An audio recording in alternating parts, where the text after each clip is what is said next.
So after all of this happened, you don't tell your mother. Your friend who's waiting at the hotel, you don't tell her where you've been for 2 days. I don't say anything to anybody. And did she ask you? Well, I mean, no, she didn't. We were at that age, we just got on the train. We have to go. And there was no conversation. I said, we need to go now. And we're at that age, we just don't have tough conversations. You step over things. Now our friendship imploded, as a result of it, but it was, that was that. When my mom then asked me later, well, what happened when you called? I was so afraid. It was the middle of the night. Oh, nothing. I just stepped over it. I went on to become a model. And here I was, I went to Japan, and whenever I became a real recluse. I would have a book that would kind of keep me separate from people, not that they ever wanted to talk to me.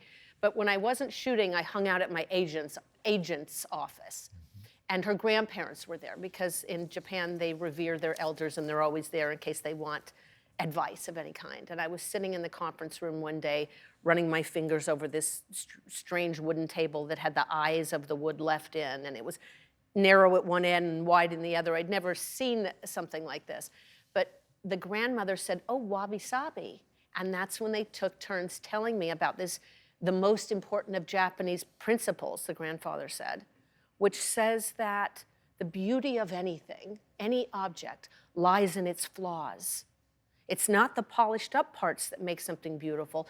It's what is damaged, what is ruined. And something can only rise to beauty if it has a correlate degree of damages and imperfections. It was blowing my mind. I'd never heard anything like that. I had to leave. It was so overwhelming. Where did you go? I went out on the street and just started to walk as fast as I could, started to jog, started to clear my mind. Finally, I realized I hadn't eaten all day, and I stopped at a little cafe, like the Japanese McDonald's, got my lunch at the counter, came and sat down. I was sitting at a table. There was a blank one, an empty one in front of me, and then at the third table facing me was what was probably a bag woman. And I'm just kind of reading my book, doing my thing like always, and she starts shouting. At you? And, well, it sure seems so.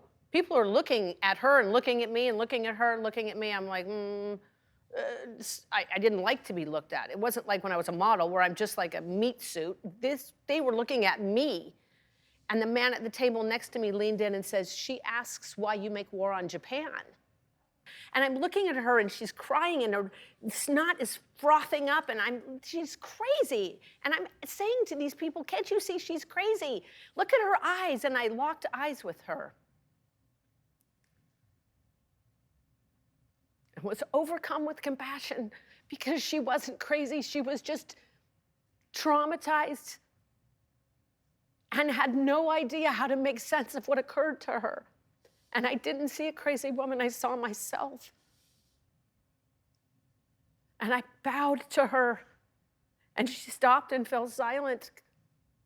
And I said the only two words that made any sense, wabi-sabi.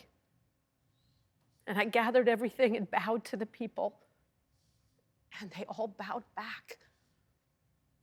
I used to think, oh, I'm gonna have to live in Japan for wabi-sabi to translate.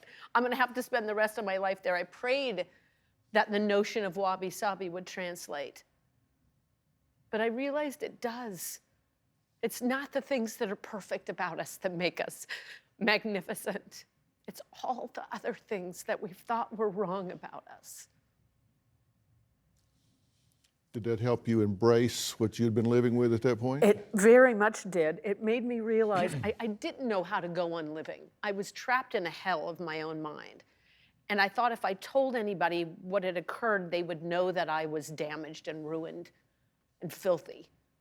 And that somehow, some way, what made me bad or wrong could actually be what was right about me. I just had to figure out how.